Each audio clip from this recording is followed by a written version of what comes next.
अध्यक्ष आदरणीय अजय लल्लू जी के निर्देश पर पूरे उत्तर प्रदेश में आज जिला कांग्रेस कमेटियां तीनों काले कृषि कानून की वापसी पर किसान विजय दिवस के रूप में मनाने का फैसला पार्टी ने किया है। इसी संदर्भ में आपसे कुछ बिंदुओं पर वार्ता करने हेतु आपको आमंत्रित किया है। मैं आपका जिला कांग्रेस कमेटी गाजियाबाद के कार्यालय में अभिनंदन और स्वागत करता हूं। प्रेस वार्ता में मौजूद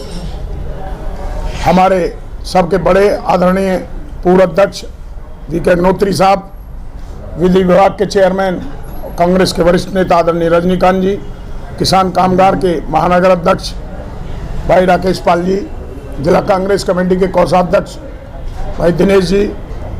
उपाध्यक्ष जिला कांग्रेस कमेटी और प्रशासन कार्यालय भाई मोहम्मद हनीफ चीनी जी,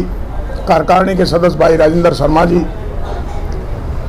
आप सब सम्मानित पत्रकार बंधु, तीनों कृषि काले कानून देश के प्रधानमंत्री आदरणीय मोदी जी ने कल वापस लिए हैं।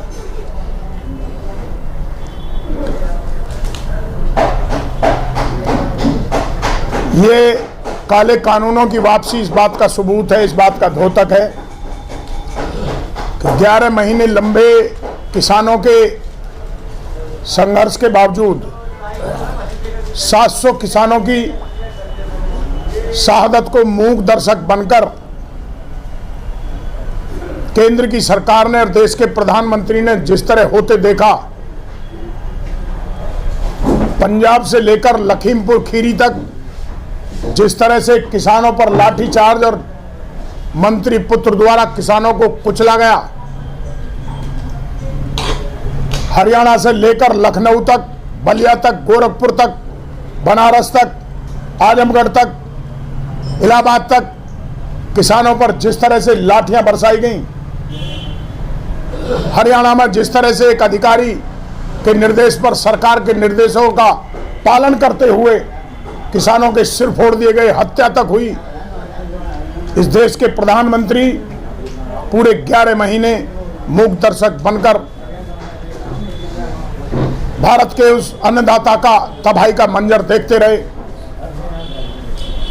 और कल अचानक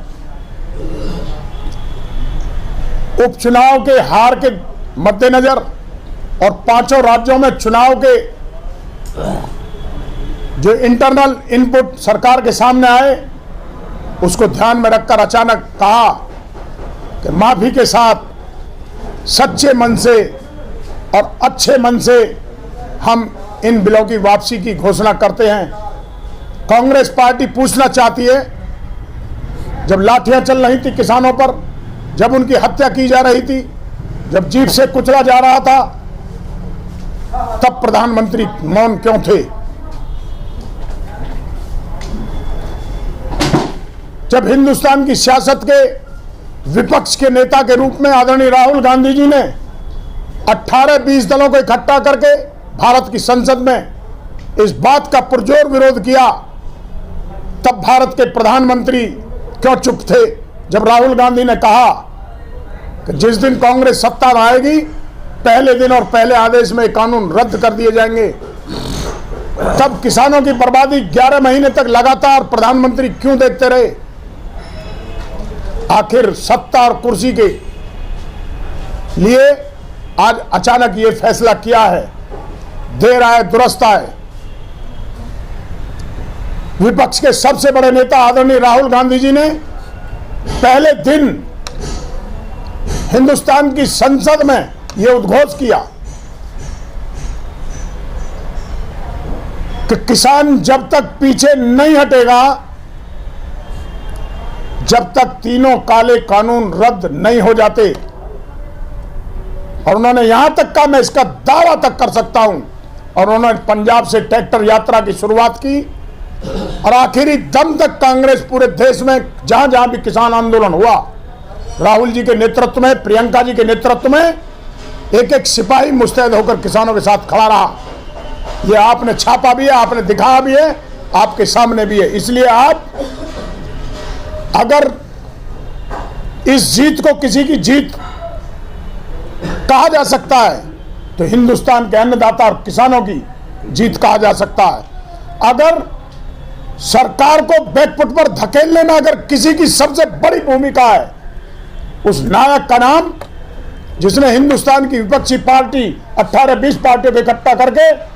राहुल गांधी जी के नेतृत्व में तीनों कृषि कानून बिलों के खिलाफ लगातार 11 महीने तक एक सशक्त प्रयास, एक सशक्त आवाज किसानों के साथ बनाने का काम किया और अंतोगत्वा तानाशाह प्रधानमंत्री को जो 11 महीने तक मूक दर्शक बनकर किसानों की बर्बादी का मंजर देखते रहे, उनको झुकना पड़ा।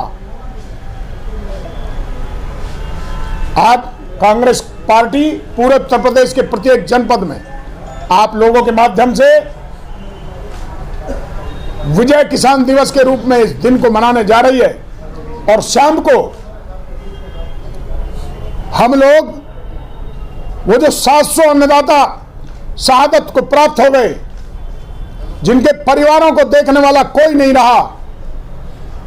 ये उसी तरह की आजादी मिली है जिस तरह दसों लाख परिवारों ने जंग आजादी की लड़ाई में अपने परिवारों का सुहा किया, तब जाकर आजादी मिली। तीनों कृषि कानूनों के खिलाफ किसान अन्नदाता ने एक साहसिक लड़ाई लड़ी और तब तक लड़ी जब तक 700 किसानों की शहादत नहीं हुई, तब जाकर ये अंग्रेजों के पिट्ठू सरकार में बैठे लोग उन्हीं के मानदंडों पर चलते हुए भर भराकर नीचे गिरे, घुटने के बल कल क्षमा मांगी और उनको वापस करने का ऐलान किया है। इसका श्रेय किसान अन्नदाता को और भारत की विपक्ष की पार्टी के सबसे बड़े नेता आदरणीय राहुल गांधी जी को जाता है, जिन्होंने एक एक कार्यकर्ता, कांग्रेस के कार्यकर्ताओं में हौसला और जोश भर के संसद से लेकर सड़क तक इस संघर्ष को अंतिम प्रयास तक किसानों के साथ मिलकर लड़ा है। आज शाम को 700 किसानों को उनकी शहादत पर उनको स्मरण करते हुए उनको श्रद्धांजलि देने के लिए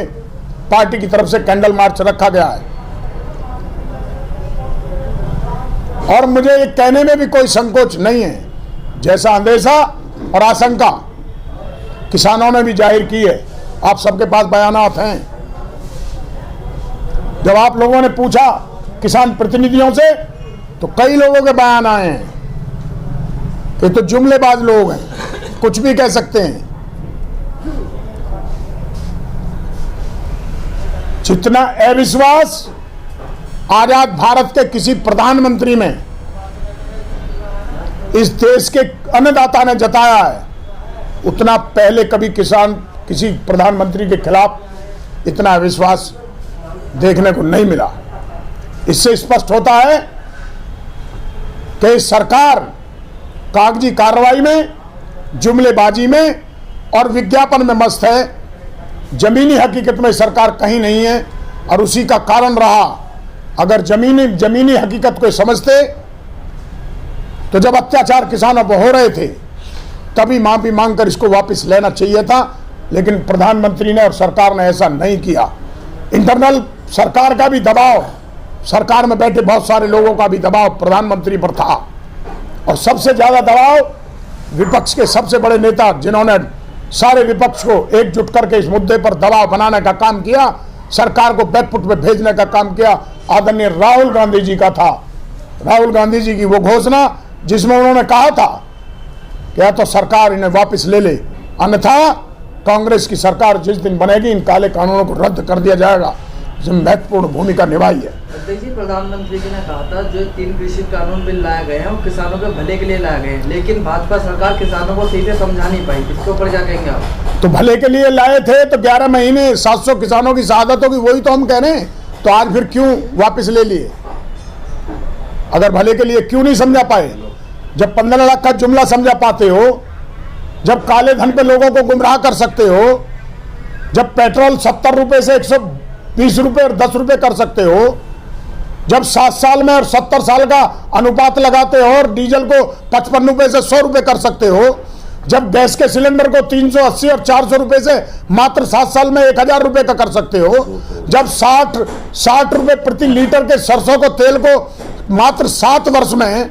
आप 220 रुपए और 210 रुपए लीटर कर सकते हो, जब आप 2 करोड़ नौजवानों को गुमराहियत करके नौकरी का झांसा दे सकते हो, तो फिर आप ये कैसे कह सकते हो ये भारतीय जनता पार्टी नहीं, एक छलावा पार्टी है। इन्होंने देश के अन्नदाता के साथ धोखा किया, देश के नौजवानों के साथ धोखा किया।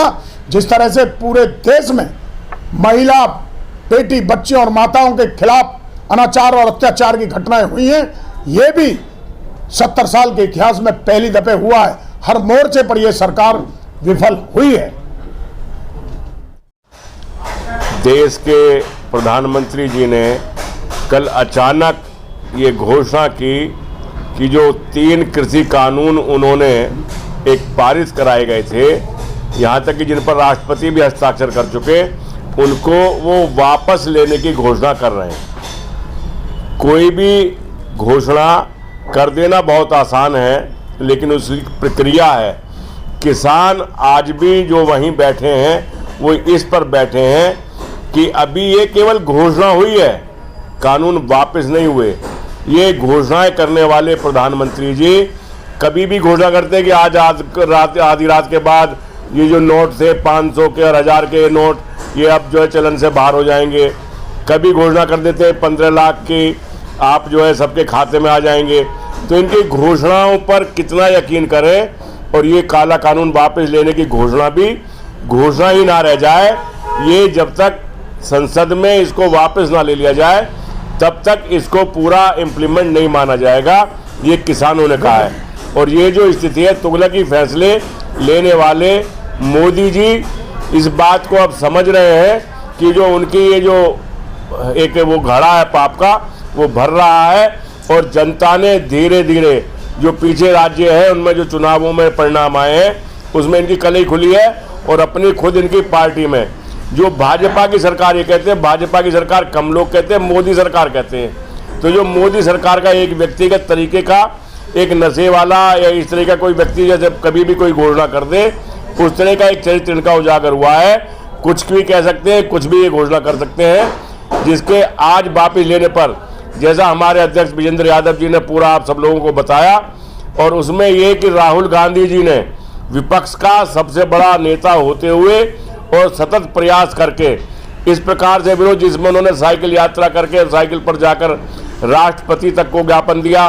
और सब जगह और दलों को भी इकट्ठा करके इसके लिए दबाव बनाया, और किसान अपनी इस बात पर अड़े रहे, जिससे सरकार को झुकना पड़ा। और आज का दिन विजय दिवस के रूप में हम लोग मना रहे हैं। कांग्रेस पार्टी विजय दिवस के रूप में, किसानों की विजय के रूप में इसको मना रही है। एक सवाल है, तो आगामी 2022 के विधानसभा चुनाव के बाद कानून लागू कर सकती है सरकार? इस आगामी जो 22 का विधानसभा चुनाव है, अब उसके बाद सरकार, आप जिसको कहना चाह रहे हैं केंद्र की सरकार, यदि केंद्र की सरकार में वो हिम्मत नहीं रहेगी, निश्चित रूप से जो पहली गलती उन्होंने की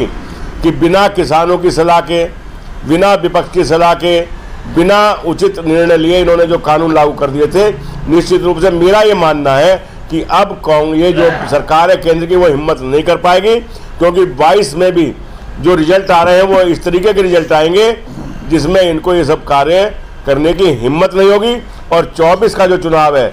जो लोकसभा का चुनाव है, वो निश्चित रूप से एक बहुत बड़ा परिवर्तन का चुनाव होगा इस देश में। निश्चित रूप से आगामी जो 2024 का चुनाव है उसमें कांग्रेस की सरकार केंद्र में बनेगी, ऐसा हमारा विश्वास है।